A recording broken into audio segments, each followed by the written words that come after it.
Right. Welcome, Marion. Thank you Thank for you. presenting this session for us and telling us how gold has changed Victoria. All right. Well, this is, I'll start by saying this is my opinion, so you feel free to disagree.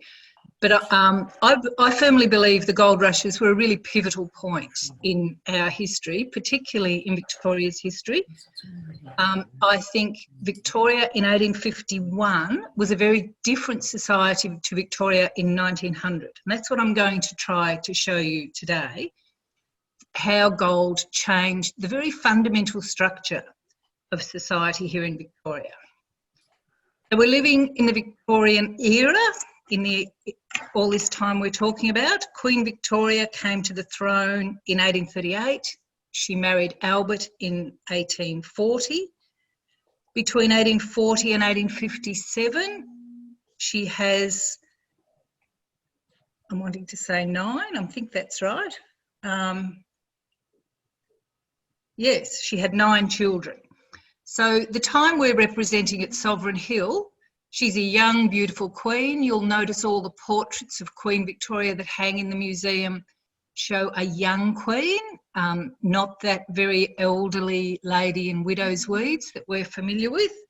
In our era, she's young, she's gorgeous. They're the Kate and William of the time. They're very, very popular, and they stress this family ideal, lots of children and the family being really important. So that's sort of background to where we are. Victoria's history is quite interesting. The very first Europeans to frequent our shores were whalers and sealers along where Portland and Port Fairy are today. In 1834, the Henty brothers came across from Van Diemen's Land illegally. No one knew they were there. They settled at Portland. The reason they come is money. And the way they're going to make their money is wool. They were farmers in Tasmania, in Van Diemen's Land. They were producing wool. Van Diemen's Land has run out of spare land. And just across the strait, can you imagine this, bringing your sheep just across the strait, is free land, and the Hentys take advantage of this, 1834, and settle there. 1835, of course, is the official settlement date when this chap here, John Batman, again from Van Diemen's Land, wanting to make money and wanting to make money through wool. So he needs land. Comes across to the Yarra River and the Merri Creek and makes a treaty. I mean, and there's lots of opinions about this action, where he gathers together a group of what he considers are landowners, gets them to sign a treaty written in English, and the treaty gives him 600,000 acres of land, and he gives the Indigenous people a whole bunch of beads and mirrors and tools, things which... Yes. I just, someone's just pointed out to me that we still don't have your slideshow up. Oh, right. I hit share and I'm watching it on my computer. Wait a minute, what's gone wrong? Let me get out of this. Maybe I'm just sitting here merrily showing myself a PowerPoint. Maybe I'm still in Zoom, aren't I? Yes. Yeah. What if I do this? Oh. Aha. That's it. It works. Okay. Sorry, everybody. That was, well, I was enjoying myself then. I did wonder why I had no people along the side. Okay. So what you have missed, folks, is the royal family. Now, here we are, the second slide. So this, of course, is not an eyewitness account because it's produced in 1886 as a 50-year celebration. But it is interesting to think about what is going on in John Batman's head.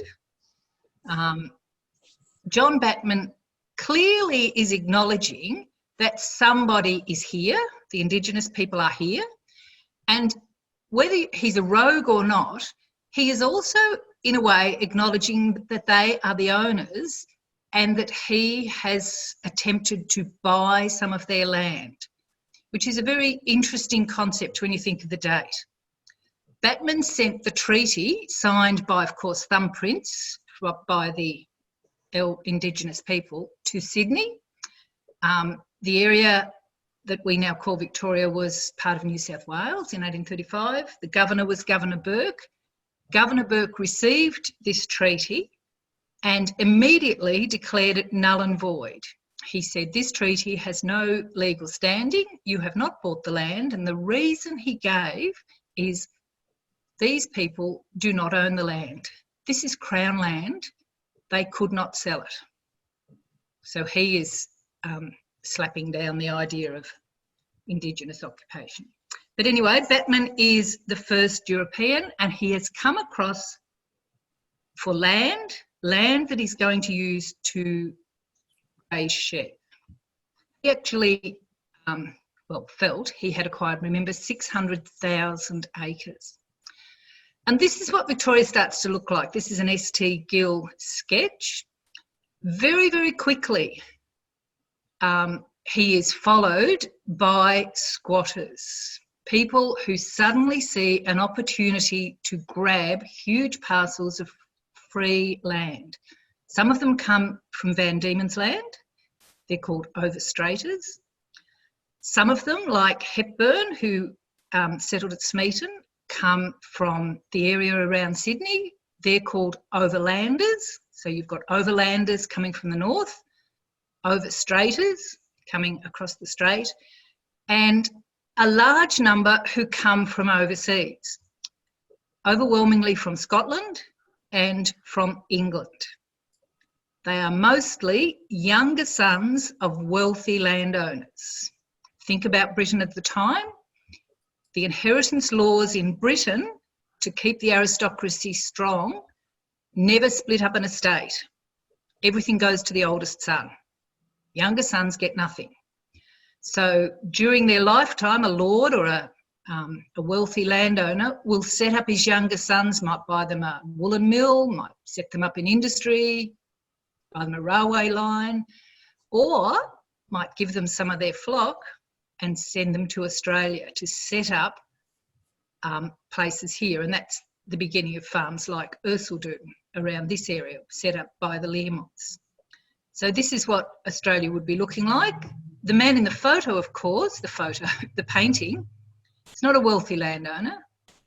The man in the painting is almost, well, I'm not going to say certainly, but is very likely a convict.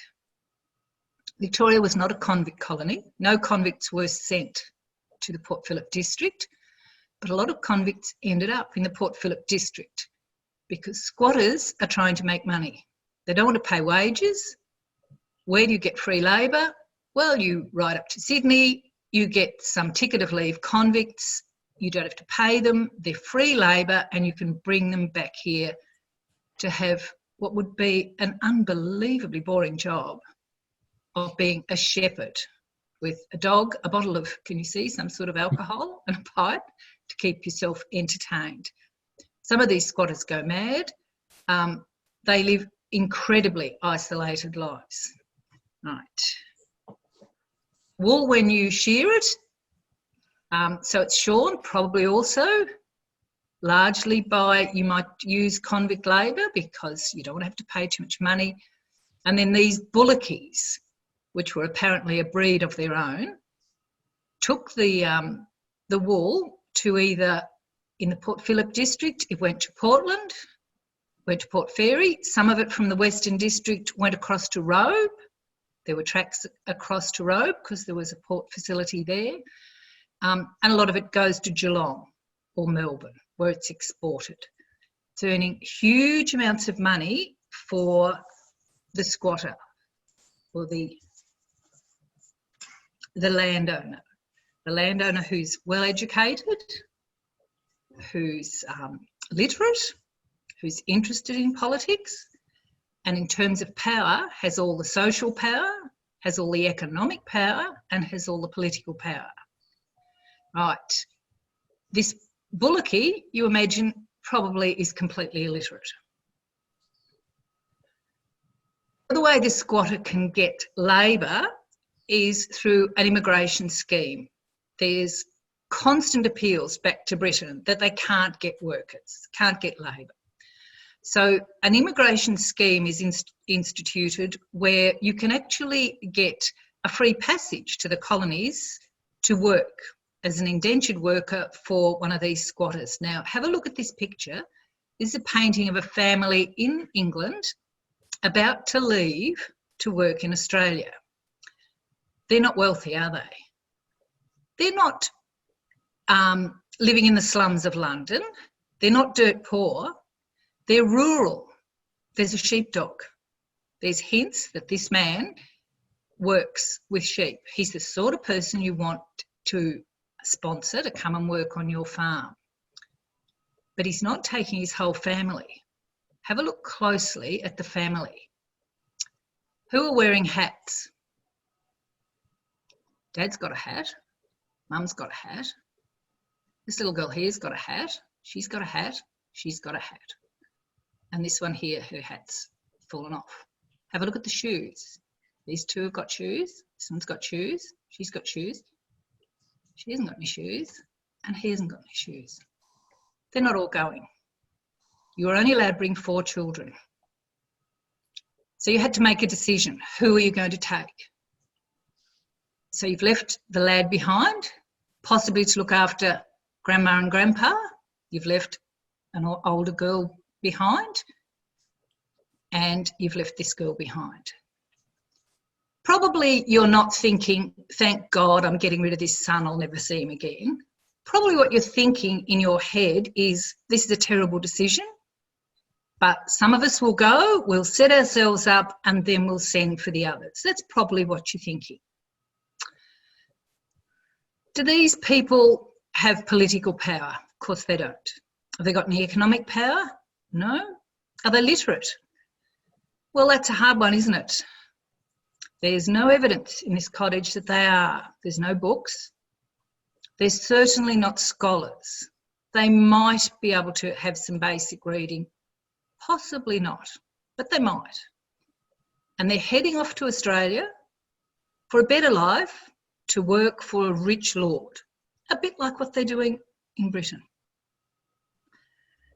This map here, and this is an unbelievable map. This is in the Public Records Office in North Melbourne. You can actually go and see it.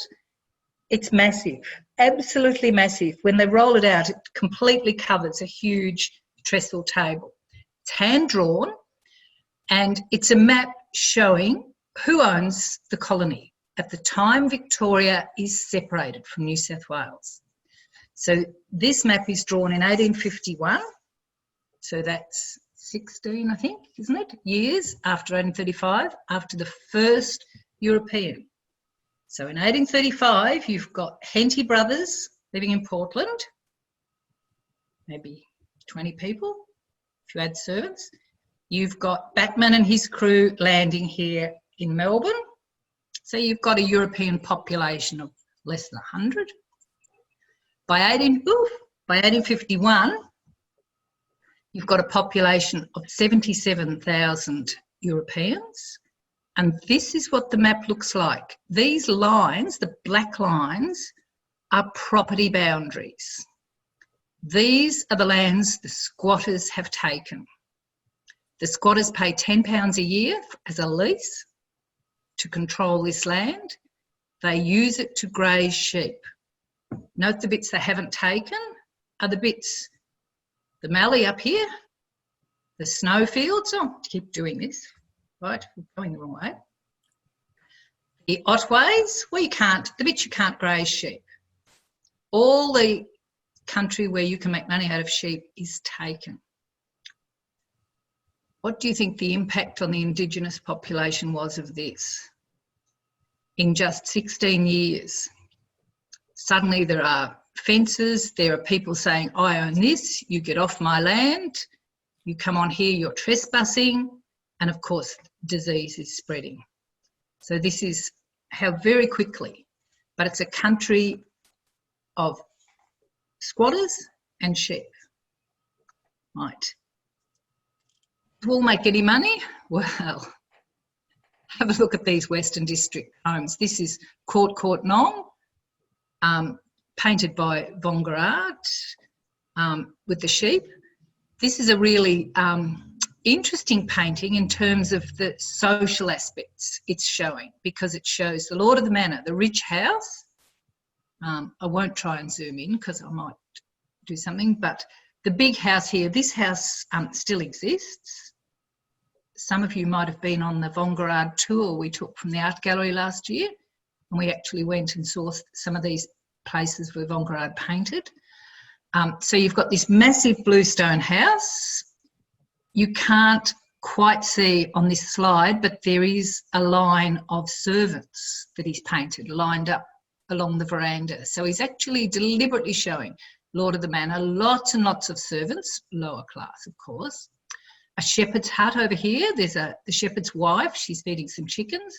Here comes the shepherd bringing the sheep home, because up until the gold rushes, there were very few fences. You can see a fence over here around the homestead. Very few fences. Mostly the sheep are taken out, then brought back to fenced areas at night. But this is showing the society, isn't it, of Victoria before gold. The upper class, the lower class, and where's the middle class? Here's closer to home. This is what the Learmonth brothers, the Scottish brothers, build just out of Ballarat at Ercildown. And you can see, again, a real statement of power and authority. We own the land, we're making money. In 1851, when the new Victoria is settled, we get a seat in Parliament because we own land, so we are entitled to vote. We are entitled to sit in Parliament. We have all the power, we have all the money. Ercildown employed a huge number of convict ticket of leave people that they brought down from Sydney to do the work. This is the other side of the workers, the European workers. So the farm workers, the bushmen, again, probably not literate, living a very rough life. This is very interesting, isn't it, that Gill has actually put an extra layer in here, of course, and you've got the Indigenous people reduced to begging, being given European blankets to wear, and being forced to probably beg for food in return for some firewood. And all this comes to a screaming halt in 1851. In 1851, gold is discovered. You all know these stories really well. Discovered on a squatter's property, on Cameron's property up near Clunes. And of course, gold means money. The gold is not deep. The gold is on the surface. You can pick it up. You don't need expensive equipment, right? With a bit of a billy on the end of a stick, a dipper, an old barrel, a tin dish, a pick and a shovel. If you want to, a cradle, you can make money. Have a look at this picture and compare it to the ones we've been looking at.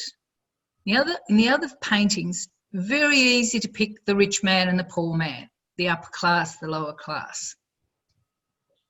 But where's the rich man in this picture? Is he even there? Well, he might be. But if you had money, why would you go out and get your hands dirty? Where's the ex-convict? Where's the shopkeeper? Where's the school teacher? Weston Bate, in his wonderful book, Lucky City, calls gold the democratic mineral, because on the gold fields, and if you think about history, this is almost the first time since the Stone Age maybe, everybody's equal. Everybody has an equal chance of finding gold. You can't send your servant down to pan for gold. If you want gold, you go and look for it. The only authority in this picture is actually these two here, the police, and these two are members of Dana's native police. which again is a really interesting upheaval of society, isn't it? Where suddenly they've got the power on the goldfields. Gold attracts people from, I almost said all over the world, and yes, it does. If you look at figures on the goldfields, you will find people from almost every country. But overwhelmingly, the people that come to Ballarat are from England, Ireland, Scotland and Wales. Overwhelmingly, they're British. They speak English, they're Christian, they are European, they're white, and they flood to the goldfields in huge numbers. Mostly men. This is a really lovely painting that Gil's done, because he's really, I think, showed quite clearly. Having awful trouble finding my little cursor. It keeps floating. Here it comes. So mostly men, mostly young men, young, fit, strong, perhaps a bit adventurous, but some family groups coming to the goldfields, flooding in. This art here I actually got from one of my university textbooks, Geoffrey Searle, The Golden Age. Some of you will probably have this book on your bookshelves. It's still a really, really good reference book about the gold rushes. And this shows the impact gold makes on the population. Look up the top. We'll just look up the top if you like. 1851, 77 persons. This is an official government census. It was taken by Governor Latrobe. When he arrives, he thinks, oh my goodness, I'm Governor of Victoria. I better find out what I'm Governor of, who. And he sends people out to count everything of value in the colony. So they count all the people, 77,000 people. They count all the sheep, 5 million sheep. Nobody counted the Aboriginal population. The population is more males than females, but not dramatically so. So you can see 46,000 males, 31,000 females. But look at the rapid change. 1854, it's exploding. By 1861, it's increased, well, 7 times. 7 times the increase in population. Right. Now what we've got to do is think about who these people are. This painting was done in 1855 in England by Ford Madox Brown. It hangs in the Birmingham Art Gallery, if you're lucky enough to ever go and see it. It's a wonderful painting that encapsulates the people coming to the Australian gold rush. Madox Brown actually wrote in his journals that he'd gone down to the port to see one of his friends leave for the gold rush and was struck by this event, by this, these people leaving their home to go to the other side of the world to look for gold. And he decided he'd go back and compose a picture. So this, it's not an eyewitness account of people getting on the boats. It's a deliberately constructed painting designed to tell the story of people going to the goldfields. And he puts a whole lot of clues in his painting. So up here at the back, can you see the white cliffs? Now for years, I used to use this painting with students, and I used to start with these white cliffs and ask the students what they're looking at. Lost the plot now. Here we go. Going the wrong way, Marion. Right. What are these? Students always say they're icebergs because in their world, the danger when you're on the water is you're on the Titanic and it's got to be an iceberg. They have no reference point. But in the 1850s, if you were British, the White Cliffs of Dover were the edge of your home. So this is showing you these people have their backs to the White Cliffs. They are leaving England resolutely behind them. You can actually see a little bit of green on the top of those cliffs if you look closely, and of course in the painting you can see it very clearly. Where are they going? Well, he tells us, because on the lifeboat, and and I'm sorry you can't really read it on the slide.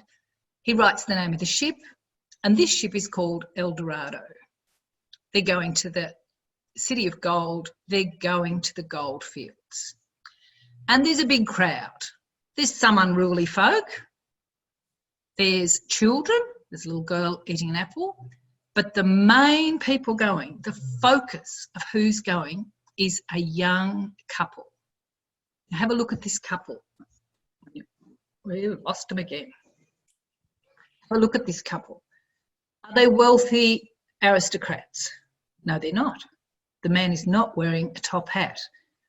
In fact, I would suggest this man only owns one hat, because if you look closely, you can see he's tied it to his second top button with a piece of string so that it won't blow off in the sea. He doesn't want to lose his hat. He's not dirt poor. He's got a lovely warm coat. His wife's got a shawl. She's got satin ribbons on her bonnet.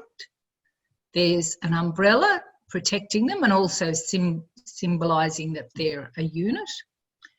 And she's got a shawl, not a wealthy, fabulously wealthy, luxurious shawl, but a very serviceable, practical shawl. Ladies, note the hood on the shawl. One of the things that drives me a little bit crazy at Sovereign Hill is that they make the hoods on our shawls too small. The hood was designed to protect your bonnet. If you went outside in the rain, you didn't take your bonnet off. Your hood went right over the top of it. So they were always quite large. But I digress. These couple also have a baby. Look in the lady's hand. She is actually sheltering a tiny wee baby. Can you see the head, the hand? Here. And there's actually a little foot poking out there. So there is a baby. So this is a family, a young family, not rich, not poor, middle class, heading to the goldfields. Why? For a better life. They're a little bit worried, but they're resolute. They've decided they're going to go on quite a perilous journey. Look, he's deliberately put a stormy sea. He's put cabbages around the bottom, indicating they're going to be at sea for a long time. So they've got their cabbages there hanging over the side of the boat. No doubt getting a nice spray of salt water before they get there. This couple would also be literate. They would be able to read and write. So this man, he might have been a shopkeeper. He may have been a clerk. He might have been a farm worker, a blacksmith, a tradesman. But maybe, possibly not a teacher. I think a teacher may have had a slightly different hat. But they're heading for a new life, and they make up overwhelmingly the huge number of people that are heading to the goldfields. Look at the sketch of the goldfields. This is Ballarat, isn't it? This is our diggings area in 1852, 1853. It looks like shantytown. But these men are not lower class poor people. What are they doing? They're reading a newspaper. They've got meat hanging up for dinner. They've come here. They're prepared to put up with a couple of years of hard living because they believe it's going to change their life. They have left England or Scotland or Wales or Cornwall, and they have come here for a better life. They're interested in what goes on in the world. They're reading these newspapers. What I love about Sovereign Hill is one of our very impressive buildings, and one of the first buildings that was erected at Sovereign Hill was the Times newspaper office. Newspapers were unbelievably important on the goldfields. They were passed around, people read them, people shared them, people wanted the news. Ballarat had more than one newspaper through the gold rushes. Now, if you're digging on the goldfields, you've got to buy a licence. Well, that seems fair, doesn't it? When gold's discovered, La Trobe's first response is that he's happy. He wants a gold rush because people have been leaving his colony to go to New South Wales to look for gold. He had encouraged the finding of gold, offered a reward, But of course, it very quickly got out of hand. So many people went to the goldfields that Latrobe and his advisory board panicked. They felt law and order would come to an end. There was genuine fear in Melbourne that they might starve because gold's found in August, the harvest hadn't been brought in, the workers had all headed off to the goldfields. Who was going to bring in the harvest? No one came back, there'd be no food. So they introduced a licence. The squatters had a licence to have their land. A licence is a logical thing. But Latrobe wants to discourage so many people going. So he quite deliberately makes the licence excessively expensive. So it's £1.10 a month, I think that's right. A huge amount of money. At first, it's not a problem really. There's plenty of gold and not everyone bought one. There weren't enough police. When gold was discovered in Ballarat, Melbourne had 40 police, I think, and 38 of them took off the day after it's discovered and go to the goldfields. So there's a shortage of people to collect, to check it. You all know these stories. This is, though, a licence inspection, and these licence inspections become particularly onerous. The police were given the power to demand you showed the licence, and you had to have it on your person. Now, you're out in the open, you're digging, you're getting wet, the licence is a scrappy bit of paper, you're not allowed to leave it in your tent, it's got to be in your pocket, so you show it to the officer. If you do not have a licence on your person, the officer can arrest you instantly. Your fine is £5, that's a month's wages. Is that right? £5, and half the fine goes to the arresting officer. So the way it's set up, the officers are encouraged to be ruthless, to be particularly mean. The more people they can catch without their licence, the more money they're going to make. So you think £5 is a month's wages. So the men are going to have to pay £5. The officer is going to pocket half of that. He's going to get a fortnight's wage every time he catches someone without a licence. So he's going to earn £2.10. So some of these police start to become quite wealthy. Here's another lovely scene by George Lacey of the diggers hiding because they haven't got a licence. The troopers coming down doing a licence hunt. One of the common tricks a lot of the diggers used that could be happening in this licence was when the word went out, and the secret word was Joe, Joseph Latrobe. So when the call Joe went out, it meant a licence hunt was underway. People with licences would run. So if you had a licence, you whacked it in your pocket and you ran off. What do the police do? They chase the people who are running, of course. And they just, when they're caught, just say, oh, we're just running because we like running. And people without licences have had a chance to hide. Now, this, of course, causes rising dissent. People are starting to say this is taxation without representation. They're getting these ideas from America. They're starting to say this is just vastly unfair. People that are finding huge gold nuggets don't pay any extra. There's no tax on gold. They're starting to say, why don't we have an export tax on the gold that's sent to Britain instead of having to make a licence? That way only the people finding it pay. But the squatters, and the squatters are the people that sit in Parliament, the squatters are really opposed to this. They don't want an export tax on gold because, heaven forbid, someone then might think we have an export tax on wool. So that's not a good idea at all.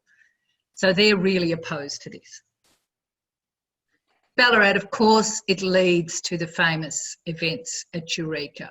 Look at the wording on this poster, down with despotism. This is the language that is starting to spread across the Western world, from the revolutions in Europe in 1848 to the Chartist movement in England the American War of Independence, the French Revolution. People are starting to say all men should be equal. All people should have a vote. In Britain, the Chartists were actually saying that everyone should have a vote, that there should be no property qualifications for members of Parliament. And in Ballarat, the leaders of this movement adopt these Chartist principles because where have they come from? They've come from Britain. They're middle class. They were members of this Chartist movement. It ends up with the Eureka, of course, the Eureka Rebellion up on Bakery Hill. Really, Diggers win in the end, because after the rebellion, and I'm sure that I'm not telling you anything new here, 13 of the miners go on trial. They're tried for treason.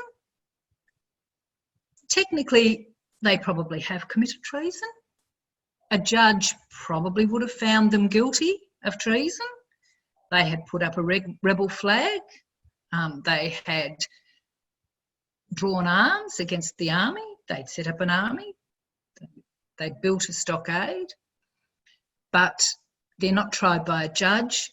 They're tried by a jury of their peers who very rapidly finds all 13 of them not guilty.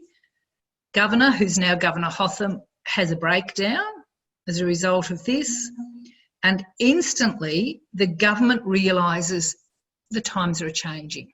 Oh, we could make a song about that. The licence is instantly abolished, instantly, as the key cause.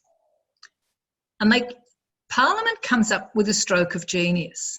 They still want a licence. They don't want to completely give up.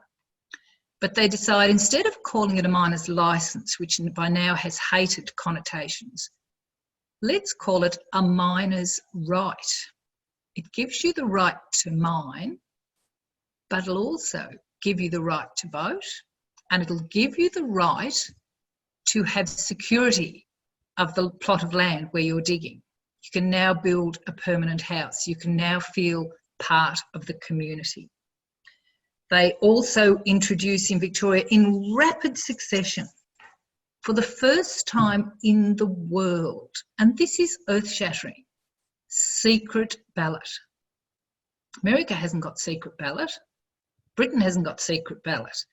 But it's introduced here in Victoria in 1856 for the elections. They introduce payment of members of Parliament. So for the first time, Parliament isn't made up of members of the aristocracy who can just say, oh, well, Jeeves, you run the property and you organise the state. I'm just going to toddle off to Melbourne for 3 months and sit in Parliament and organise things. Now, anybody, you don't have to own land. You do have to be male. You do have to be white, but small steps, or big steps really. And of course, in November 1855, elections are held in Victoria, and as you all know, Ballarat elects Peter Lalor and John Humphrey as our two representatives. John Humphrey, the Chartist, Peter Lalor, the Irishman, who head off to Melbourne as Ballarat's representatives. How does gold affect ordinary people? Well, if you look on the left, and Gill is a wonderful artist, wonderfully perceptive in the way he looked at society.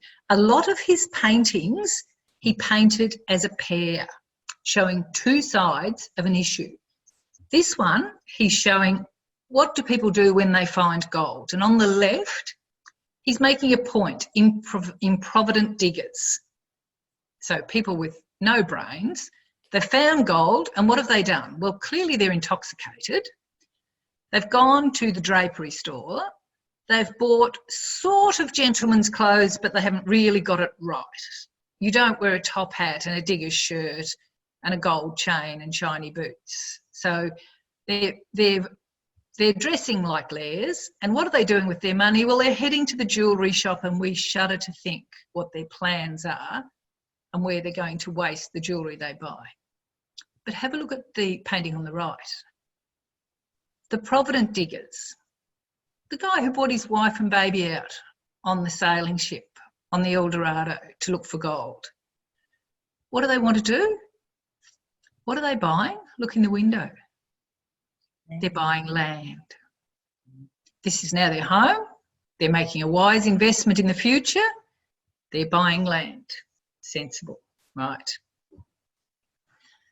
Now, another group of people coming to the goldfields in the 1850s that have a big influence on the way our society pans out, and that's the Chinese.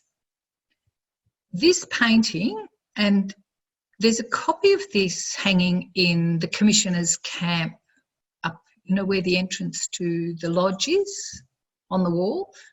I think it's still there. This is Flemington Road, hard as it is to imagine. The hotels along Flemington Road, they're probably passing just past the Children's Hospital, these group of people. There are some Europeans heading out of town, but look at the line of Chinese. Huge long line with their bamboo tarms, their poles, their conical shaped hats, their baggy clothes, their bare legs. Shock, horror. Imagine a grown man showing his bare legs in the middle of the day. And they are walking in single file in what seems like an endless stream to the goldfields, heading down Flemington Road. Now, if you can picture, those of you that can remember going to Melbourne, if you can picture Flemington Road, you go down Flemington Road, past the gardens there on your right, till you come to the big traffic lights. At those traffic lights, you have a choice. You can turn left into Ballarat Road, or you can go straight ahead onto Mount Alexander Road. And that was what was happening here. Flemington Road headed out of town to where the diggers had to make a choice. They turned left for Ballarat, or they went straight ahead for Castlemaine. And that's the origin of the names of those roads. Now, of course, these large numbers of Chinese frightened people. They frightened people because they were different. They looked different, they dressed different, they had a different language. Europeans didn't walk in straight lines, they didn't carry their goods on their shoulders. They were just something people had never seen before. The response in the Melbourne Punch was cartoons like this one, which actually show the Chinese as almost Neanderthals, as idiots, marching along. Interesting parallels in this cartoon to some of the war propaganda when you look at the faces. They're threatening. There's a ghost of a European on the right sitting in his tent being overwhelmed. And as far as you can see, there's this line of celestials, they're actually called, pouring into the diggings with the clear implication that we've got to do something about this. What are we going to do about this? These people will overrun us. There are more of them than us. They are different. They're going to take over. They are a threat. So the answer, of course, is 1856, the Victorian government puts a poll tax. So if you're Chinese, you've got to pay £10 to enter the colony. The Chinese are not stupid. They avoid this by landing in Robe, and you get these big lines of people walking across from Robe. We'll come back to the Chinese in a little while. I want to now head down to Melbourne. The impact of gold on Melbourne is, of course, economic. Melbourne booms. In the 1880s, it's called Marvellous Melbourne. Most of the gold is exported through Melbourne. Some goes to Adelaide, but most of it goes to Melbourne. In the 1850s, Melbourne is transformed. During the 1850s, the building boom going on in Melbourne would have been phenomenal. The buildings that spring up during the 1850s include, and listen to this, Parliament House. If you've never been on a tour of our state Parliament House, and next, if we get to go to Melbourne again, which we will, do a tour it is actually decorated with lots and lots of gold leaf, Ballarat gold in there. You've got the Treasury building built, the old Melbourne Jail was built, the Victoria Barracks, the State Library, the Supreme Court, the university. Our middle class society wants to educate people. They're building libraries, they're building universities. The post office, that wonderful post office in Bourke Street Mall is built, Government House, Customs House. The Town Hall is built in the 1850s, St Paul's, St Patrick's. The markets, including Queen Victoria Market, are built. By 1865, Melbourne has overtaken Sydney in its population. So Melbourne becomes the largest city, the richest city, and when Australia becomes a Commonwealth in 1901, it's Victoria that becomes, Melbourne that becomes the capital of Australia until Canberra is built. So our Parliament House is Australia's Parliament House. So this is an incredible influence, incredible rise of middle class. By 1872, we have compulsory education. So an incredible change from the pre-gold society where you've got a few squatters with all the power, the literacy, and a large class of working people. A few middle class, not a lot. By the 1864, we're becoming much more democratic society. Look at the impact on Ballarat. This is part of the panorama that hangs in the Gold Museum. Bardwell's photo from 1872. He climbed the tower of the town hall to take this photo. You can always already recognise this, can't you, as Ballarat? There's the Burke and Wills Fountain in the foreground. There's the old post office, the banks, the ridge, the scar going across the middle of the painting here is the railway that's completed in 1861, linking us to Melbourne. Here's the Black Hill Mine, still in operation in 1872. Sturt Street, surveyed by Urquhart, a wonderful wide boulevard with gardens down the middle. This would be the beginning of the blue gum plantations that they put down there that wasn't such a good idea in the end. Horse markets, but a thriving town 21 years after the discovery of gold. Think back to the year 2000. In the time it took from Sydney Olympics to now, Ballarat has changed from squatting the Yules and the Learmonts and Jock Winter, a large Indigenous presence, to a city literally built on gold. A city that is thriving because of the mines and, of course, because of its industries. So this is the Phoenix Foundry. This is where Target is today. From Armstrong Street, from that side, the Phoenix Foundry was there. And in 1883, this is the 100th engine that rolls out of the Phoenix Foundry. So they're very well known for building the, not all, but a lot of the engines on the railways. 1882. All right. Remember I said we might come back to the Chinese. I just want to finish with this slide. This is Melbourne Punch in 1888, when we are starting to think about federation. We're starting to think about the problems of joining all the states to get into one federated thing. And one of the things that people are really, really strong about is that the new Australia must keep out, and look what they call it, the Chinese pest. I would argue that this strong desire to keep a white Australia, to keep the Chinese out, is a direct link to what we saw happening on the goldfields. And of course, the very first law, to our shame really, that the new Parliament passes is the Immigration Restriction Act, which does not say Chinese cannot enter Australia, merely says if you want to enter Australia, you must pass a dictation test in a European language.